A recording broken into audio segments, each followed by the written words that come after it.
Hi, this is Suresh. ఈరోజు మనము మ్యాథమెటిక్స్లో కాంపౌండ్ ఇంట్రెస్ట్ ఫార్ములాస్ని డిస్కస్ చేద్దాం.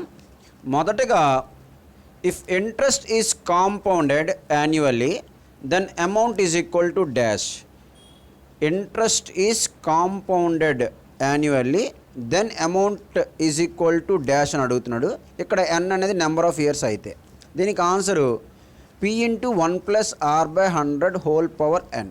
p into 1 plus are by 100 whole power n అంటే ఫైనల్ మనం ఏంటి రాస్తున్నాం అంటే if n is number of years అయ్యుండి and interest is compounded then p is equal to A is equal to p into 1 plus are by 100 whole power n. ఇక్కడ మనం ఏంటంటే compound interest విషయంకి వచ్చేసరికి ముందు కాంపౌండ్ అమౌంట్ని ఫైండ్ అవుట్ చేసిన తర్వాతనే మనం కాంపౌండ్ ఇంట్రెస్ట్ని ఫైండ్ అవుట్ చేయగలం.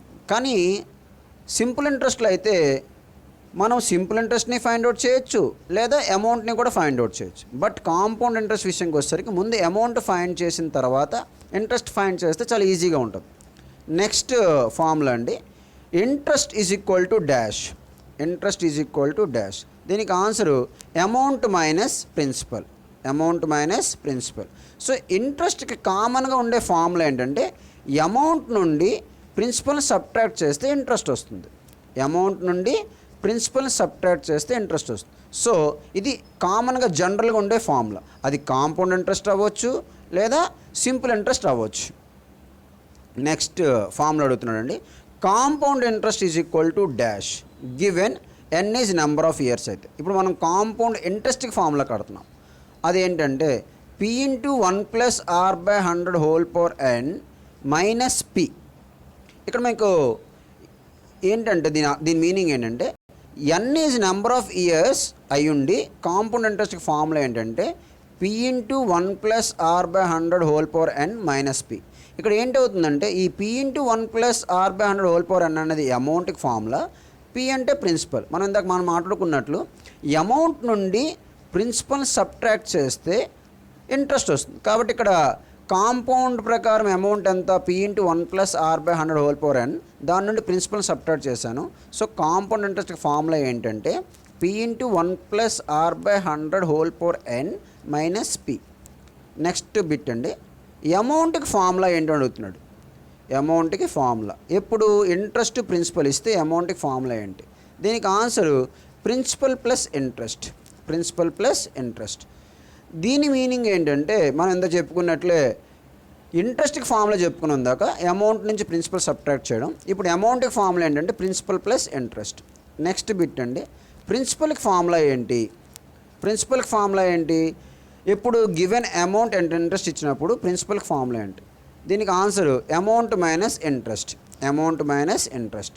సో ప్రిన్సిపల్కి ఫార్ములా అమౌంట్ మైనస్ ఇంట్రెస్ట్. మనకి 3 ఫార్ములాలు దీని నుండి వచ్చినట్లు. 1 అమౌంట్కి ఫార్ములా, 2 ప్రిన్సిపల్కి ఫార్ములా, 3 ఇంట్రెస్ట్కి ఫార్ములా. ఈ 3 కూడా కామన్ ఫార్ములాస్. అమౌంట్ అంటే ప్రిన్సిపల్ ప్లస్ ఇంట్రెస్ట్, ఇంట్రెస్ట్ అంటే అమౌంట్ మైనస్ ప్రిన్సిపల్, ప్రిన్సిపల్ అంటే అమౌంట్ మైనస్ ఇంట్రెస్ట్. ఇలా మనం 3 ఫార్ములాస్ తెప్పుకోవచ్చు. నెక్స్ట్ ఫార్ములా అండి, if are is the rate percentage per annum then r percentage per half yearly is dash. అంటే ఈ question meaning, దీని answer ముందు చెప్తున్నాను, r/2. ఈ క్వశ్చన్ మీనింగ్ ఏంటంటే ఒకవేళ r అనేది r పర్సంటేజ్ పెర్ యానం అయితే హాఫ్ ఇయర్కి రేట్ ఆఫ్ ఇంట్రెస్ట్ ఎంత ఉంటుంది అని క్వశ్చన్ మీనింగ్. దానికి ఆన్సర్ ఏంటంటే r/2. అంటే హాఫ్ ఇయర్ కాబట్టి ఆ రేట్ ఆఫ్ ఇంట్రెస్ట్ అనేది ఆఫ్ అవుతుంది. ఇక్కడ మనం క్లియర్గా గుర్తుంచుకోవాల్సింది ఏంటంటే r అనేది rate of interest per annum, r/2 అనేది rate of interest per half yearly. ఇది మనం గుర్తుంచుకోవాలి. సో నెక్స్ట్ బిట్ అండి, నెక్స్ట్ ఫార్ములా అనుకోవచ్చు, బిట్ అనుకోవచ్చు. If n is number of years then the number of half years is dash. If n is number of years then the number of half years is equal dash. దీనికి answer 2n. దీని meaning ఏంటంటే ఒక ఇయర్కి ఎన్ని half years ఉంటాయి? 2 ఉంటాయి. So కాబట్టి n ఇయర్స్కి ఎన్ని ఉంటాయి? 2n ఉంటాయి.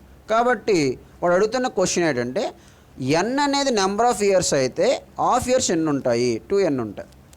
నెక్స్ట్ అండి, if interest is compounded of yearly and n is number of years and are is rate percentage per annum then amount is equal to dash. ఇది question అండి. దీనికి ఆన్సర్ ఏంటంటే A is equal to P into 1 plus r/2/100 whole power 2n. ఇక్కడ మనము observe చేయవలసింది ఏంటంటే వాడు అడుగుతున్న క్వశ్చన్ ఏంటంటే క్లియర్గా ఇంట్రెస్ట్ అనేది కాంపౌండెడ్ అయ్యుండి అది కూడా హాఫ్ ఇయర్లీ అయ్యుండి ఓకే ఎన్ అనేది నెంబర్ ఆఫ్ ఇయర్స్ అయ్యుండి అలా అయితే అంటే హాఫ్ ఇయర్లీ కాంపౌండ్ అయితే ఆర్ అనేది రేట్ పర్సంటేజ్ పెర్ యానం అయితే అప్పుడు అమౌంట్కి ఫార్ములా ఏంటి. ఇక్కడ మనం తెలుసుకోవాల్సిన విషయం ఏంటంటే ఆర్ ప్లేస్లో r/2 రాస్తున్నాం, ఎన్ ప్లేస్లో 2n రాస్తున్నాం. ఎందుకు అంటే రేట్ ఆఫ్ ఇంట్రెస్ట్ హాఫ్ ఇయర్ల కింద మనం చెప్పుకున్నట్లు r/2 అవుతుంది. అలాగే నెంబర్ ఆఫ్ హాఫ్ ఇయర్స్ ఎన్ని అవుతాయి, మనకు 2n అవుతాయి. కాబట్టి ఎన్ ప్లేస్లో 2n పెడుతున్నాము, ఆర్ ప్లేస్లో r/2 పెడుతున్నాం.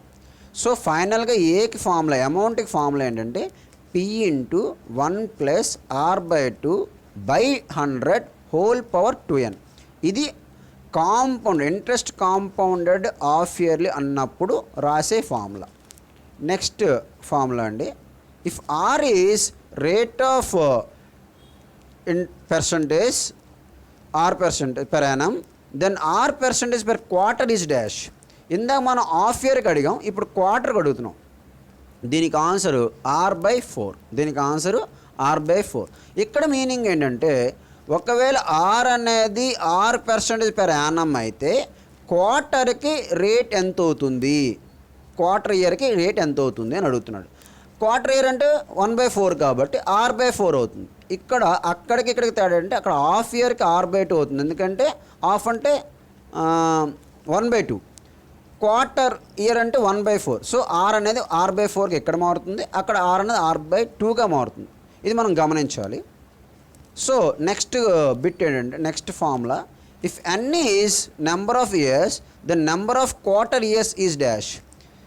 n is number of years అయితే నెంబర్ ఆఫ్ క్వార్టర్ ఇయర్స్ ఎన్ని ఉంటాయి, దీనికి ఆన్సర్ 4n. ఇది దీని మీనింగ్ ఏంటి మీకు అర్థమైనట్లుంది ఇప్పటికే. నెంబర్ ఆఫ్ క్వార్టర్ ఇయర్స్ ఎన్ని ఉంటాయి, ఒక ఇయర్కి ఎన్ని క్వార్టర్ ఇయర్స్ ఉంటాయి, 4 ఉంటాయి. సో అలాంటప్పుడు ఎన్ని ఇయర్స్కి ఎన్ని ఉంటాయి, 4n ఉంటాయి. కాబట్టి అడుగుతున్న క్వశ్చన్ ఏంటంటే n అనేది నెంబర్ ఆఫ్ ఇయర్స్ అయితే ఎన్ని quarter years, number of quarter years is equal dash. దీనికి ఆన్సర్ 4n. నెక్స్ట్ బిట్ అండి, if interest is compounded quarterly and n is number of years and are is rate percentage per annum then amount is equal dash. ఇందాక బిట్కి ఇప్పుడు బిట్కి తేడా ఏంటంటే ఇందాక half ఇయర్కి compound అన్నాడు ఇంట్రెస్ట్, ఇక్కడ క్వార్టర్లీ కాంపౌండ్ అన్నాడు, అది గుర్తుంచుకోవాలి. సో అలాంటప్పుడు ఏమవుతుందంటే మనకి ఆన్సరు ఆర్ ప్లేస్లో r/4 రాయాలి, అలాగే n ప్లేస్లో 4n రాయాలి. ఎందుకంటే మనం ఇప్పుడు ఇందాక చెప్పుకున్నట్లు రేట్ అనేది క్వార్టర్కి ఎంత అవుతుంది, r/4 అవుతుంది. అలాగే నెంబర్ ఆఫ్ క్వార్టర్ ఇయర్స్ ఎన్ని ఉంటాయి, 4n ఉంటాయి. కాబట్టి if interest is compounded quarterly and n is number of years and are is rate percentage per annum then amount is equal to A is equal to P into 1 plus r/4/100 whole power 4n. ఇది ఇక్కడ ఎలా వచ్చిందంటే are ప్లేస్లో r/4 పెట్టినాం, అలాగే n ప్లేస్లో 4n పెట్టాం. ఎందుకని, క్వార్టర్ ఇయర్ అన్నాడు కాబట్టి. క్వార్టర్ ఇయర్ అంటే రేట్ అనేది r/4 అవుతుంది, n అనేది 4n అవుతుంది. Thank you. This is Suresh.